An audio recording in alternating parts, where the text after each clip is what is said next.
મારી બેસ્ટ ફ્રેન્ડે 2 વર્ષ પહેલા લવ મેરેજ કર્યા.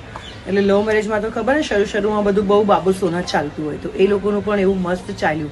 પણ છેલ્લા 3 મહિનાથી એ લોકો વચ્ચે એટલા બધા ઝઘડા શરૂ થઈ ગયા ને, અને 15 દિવસ પહેલા તો એમનો ઝઘડો એટલો એક્સ્ટ્રીમ લેવલ પર પહોંચી ગયો કે મારી ફ્રેન્ડ એના સાસરે કોઈને પણ કીધા વગર એની મમ્મીના ઘરે આવી ગઈ. હવે એની મમ્મીએ સાસરામાં એક ફોન કરીને જણાવ્યું કે ભાઈ મારી દીકરી આવી રીતે રિસાઈને આવી છે, પણ મારી ફ્રેન્ડના પપ્પાએ એની મમ્મીને કીધું કે ભાઈ એ બંનેનો પર્સનલ પ્રોબ્લેમ છે, એ લોકોને થોડો સોલ્વ કરવા દે. એટલે ઘરવાળાએ બહુ પૂછપરછ કરી નહીં, અને 15 દિવસ સુધી બંને એકબીજાને એટલો બધો ઈગો પ્રોબ્લેમ્સ કે કોઈ મેસેજ કે કોલ પણ ડ્રોપ ના કર્યો.